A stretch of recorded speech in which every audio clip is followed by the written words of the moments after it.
Hello students.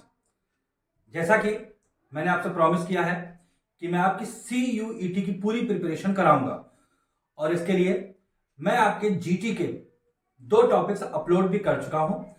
अगर आपने वो वीडियो नहीं देखे हैं तो उनको जाके आप देख सकते हैं। आज फिर मैं CUET की प्रिपरेशन के लिए एक और नया वीडियो आपके लिए लेके आया हूं जो कि आपके GT के टॉपिक को कवर करता है।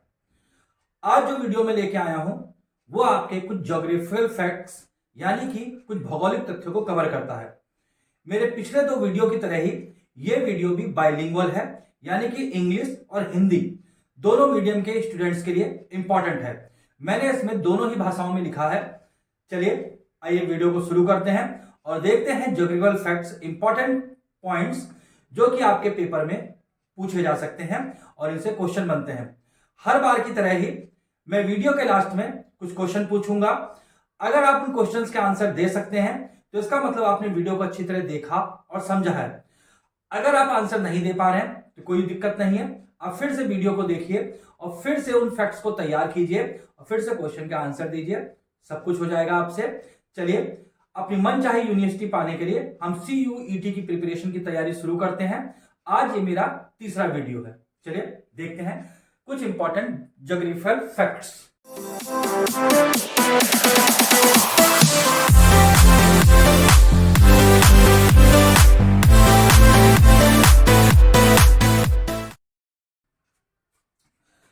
CUET प्रिपरेशन ज्योग्राफिकल फैक्ट्स, भौगोलिक तथ्य। यहां पे आज जो टॉपिक मैंने लिया है उस टॉपिक का नाम है इंटरनेशनल बाउंड्रीज, यानी कि अंतरराष्ट्रीय सीमाएं। जब दो देश होते हैं और जब दो देशों के बीच में क्या होती है, एक बाउंड्री होती है।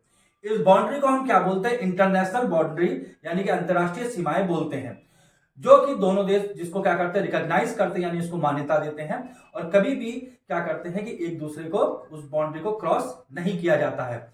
यहां पे क्या है, कुछ इंपॉर्टेंट ऐसी इंटरनेशनल बाउंड्रीज हैं जो अक्सर पेपर में पूछी जाती हैं और आपकी CUET के पेपर के लिए भी ये इंपॉर्टेंट है। तो चलिए आइए कुछ ऐसे इंटरनेशनल बाउंड्रीज को हम तैयार करते हैं। आज जो हमारी पहली ज्योग्राफिकल बाउंड्री है उसका नाम है डूरंड लाइन। डूरंड लाइन जो है किन देशों के बीच में है? ये है बिटवीन इंडिया एंड अफगानिस्तान, यानी कि भारत और अफगानिस्तान के बीच में है। डिमार्केटेड बाय, इसका निर्धारण किसने किया है? इसको डिमार्केटेड बाय किया है by sir Mortimer Durand. Mortimer Durand के द्वारा इसको डिमार्केटेड किया गया है। इन्हीं के नाम पे, यानी कि मॉर्टिमर डूरंड के नाम पे ही इस लाइन का नाम डूरंड लाइन रख दिया गया है। और इसको कब किया गया? इसको 1896 में इसको डिमार्केटेड किया गया था डूरंड के द्वारा। It is recognised by India. Bharat तो इसको रिकॉग्नाइज करता है बट नॉट बाय अफगानिस्तान। लेकिन अफगानिस्तान क्या करता है? इसको रिकॉग्नाइज नहीं करता, यानी कि इसको नहीं मानता है। अब इसी फैक्ट को हम हिंदी में देख लेते हैं। डूरंड रेखा ये भारत तथा अफगानिस्तान के मध्य, किन दो देशों के मध्य है? डूरंड रेखा जो है भारत और अफगानिस्तान के मध्य है। और इसका निर्धारण 1896, ईयर याद रखिएगा, कभी कभी आपसे ईयर भी पूछा जा सकता है। ये 1896 में इसको निर्धारित किया गया। किसके द्वारा? सर मॉर्टिमर डूरंड के द्वारा इसको निर्धारित किया गया। इसे क्या करता है? इसे भारत तो मान्यता देता है परंतु अफगानिस्तान इसको मान्यता नहीं देता है। यह हमारी पहली इंपॉर्टेंट लाइन है, डूरंड लाइन। अब एक दूसरी भी लाइन देखते हैं जो इंपॉर्टेंट है, मैकमोहन लाइन। ये बहुत इंपॉर्टेंट है मैकमोहन लाइन। इसको तैयार कीजिएगा, इसको प्रिपेयर कीजिएगा। हमारी जो मैकमोहन लाइन है वो किसके बीच में है? वो है between India and China. McMahon line India और चाइना के बीच में है। Demarcated by sir Henry McMahon. इसे किसने डिमार्क किया है? इसे हेनरी मैकमोहन ने डिमार्क किया है। China does not recognise this line. Bharat तो इसको मान्यता देता है इस लाइन को, लेकिन चीन जो है इस रेखा को मान्यता नहीं देता है, इसको रिकॉग्नाइज नहीं करता है। और चीन ने इसको क्या कहता? 1962 में, 1962 में इसको क्रॉस भी किया था। आपको याद होगा कि इंडिया और चाइना की वार हुई थी 1962 में। तो उस समय चाइना क्या कहता है? इस लाइन को क्रॉस करके आगे अंदर आ गया था इंडिया के। तो ये क्या है? ये हमारी मैकमोहन लाइन के बारे में। अब इसी फैक्ट को जरा हिंदी में देख लेते हैं। मैकमोहन रेखा भारत और चीन के मध्य है। इसका निर्धारण सर हेनरी मैकमोहन के द्वारा किया गया। किसके द्वारा किया गया? हेनरी मैकमोहन के द्वारा किया गया। चीन इसको मान्यता नहीं देता, यानी कि चाइना इसको नहीं रिकॉग्नाइज करता है। 1962 के युद्ध में इसको क्रॉस करके आ गया था। एक तीसरी लाइन है, इंपॉर्टेंट है, हिंडनबर्ग लाइन। हिंडनबर्ग लाइन किसके बीच में है? इसमें केवल इतना ही फैक्ट है कि हिंडनबर्ग लाइन जर्मनी और पोलैंड के बीच में है, यानी कि दो देश है जर्मनी और पोलैंड, उनके बीच में हिंडनबर्ग लाइन को खींचा गया है। इसी फैक्ट को मैंने हिंदी में भी लिखा कि हिंडनबर्ग रेखा किसके मध्य में है? ये जर्मनी तथा पोलैंड के मध्य में है। चलिए कुछ और इंपॉर्टेंट लाइन को देखते हैं। मैं बोर्ड के आगे से हट जाता हूं, आप इसका स्क्रीनशॉट ले सकते हैं।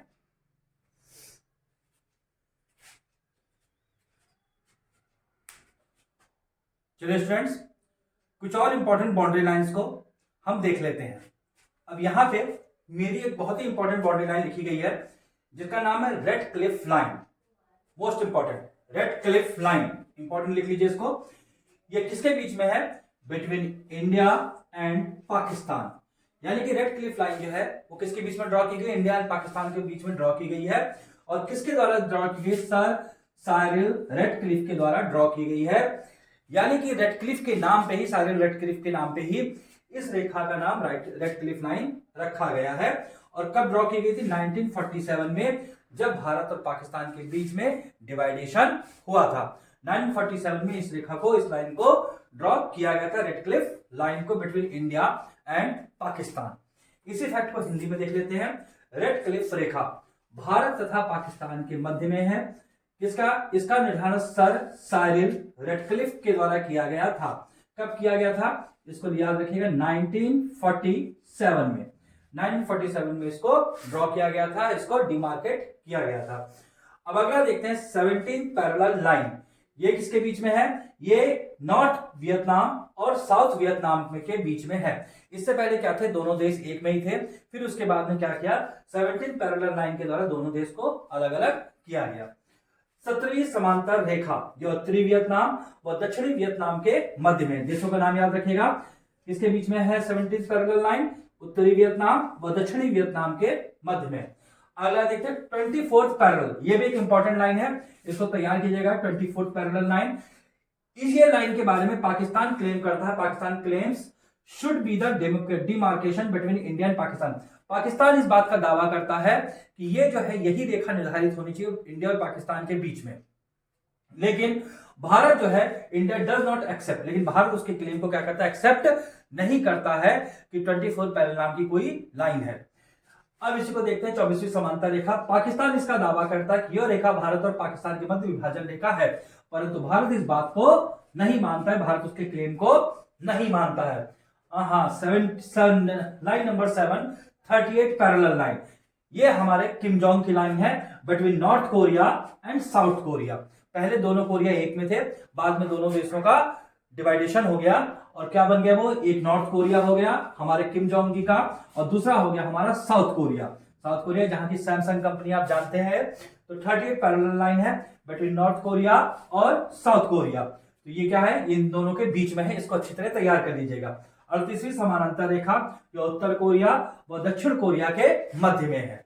स्टूडेंट्स, इस तरीके से मैंने आपको इंटरनेशनल बाउंड्रीज के बारे में बताया। उम्मीद करता हूं ये इंपॉर्टेंट फैक्ट्स आपके पेपर में पूछा जा सकता है, इसको आप अच्छी तरह से तैयार कर लीजिए। इससे संबंधित क्वेश्चन भी मैं आपसे पूछूंगा, तब तक तैयारी कीजिए अच्छी तरीके से। चलिए स्टूडेंट्स, यहां पे मैं वीडियो को थोड़ा और आगे बढ़ाते हुए आपके लिए एक इंपॉर्टेंट फैक्ट और लाया हूं। World's longest rivers of the world, यानी कि संसार की सबसे लंबी नदियां, इनको भी आप प्रिपेयर कर लीजिए। इसी वीडियो में मैंने इसको दे दिया है, आप इसको तैयार कर लीजिए, मैं पढ़ दे रहा हूं। सबसे लंबी पहली नदी नंबर 1 है नाइल, यानी कि नील नदी। कहां है? किस कॉन्टिनेंट में है? ये अफ्रीका में है और इसकी लेंथ कितनी है? 6630 किलोमीटर।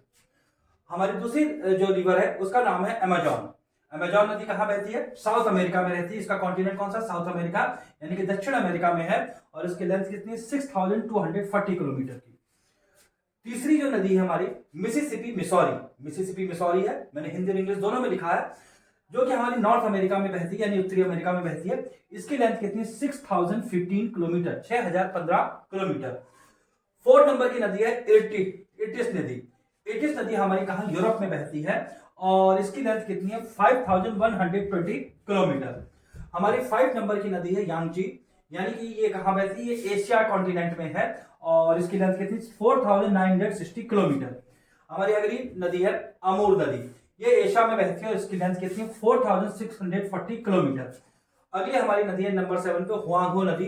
ये कहाँ एशिया में ही बहती है और इसकी लेंथ कितनी है 4320 किलोमीटर। तो स्टूडेंट्स इस वीडियो में मैंने आपको कुछ इंटरनेशनल बाउंड्रीज के बारे में पढ़ाया और साथ ही साथ आपको लॉन्गेस्ट रिवर्स के बारे में भी पढ़ाया है। अब इससे संबंधित क्वेश्चन आपके सामने आने वाले हैं। अगर आपने वीडियो को अच्छी तरह देखा है, इन फैक्ट्स को लर्न किया है, तो इन क्वेश्चंस के आंसर दीजिए। अगर नहीं दिया है तो फिर से एक बार वीडियो को रिवर्स करके इसके आंसर को, इन फैक्ट्स को आप तैयार कर सकते हैं और इन क्वेश्चंस के आंसर को दे सकते हैं। तब तक तैयारी करते रहिए, मस्त रहिए। Goodbye, best of luck. अगले वीडियो का वेट कीजिए। स्टूडेंट्स आज के मेरे वीडियो रिलेटेड क्वेश्चन है। पहला क्वेश्चन है what is the boundary line between India and Pakistan. Bharat और पाकिस्तान के बीच सीमा रेखा कौन सी है। दूसरा क्वेश्चन है what is boundary line between north Korea and south Korea. Uttar Korea और दक्षिण कोरिया के मध्य सीमा रेखा कौन सी है। आज का तीसरा क्वेश्चन है वेयर इज आनंद भवन सिचुएटेड। आनंद भवन कहाँ स्थित है। स्टूडेंट्स आपको इन क्वेश्चंस का आंसर देना है। अगर आंसर नहीं दे पा रहे हैं तो एक बार वीडियो को फिर से देखिए और आंसर दीजिए।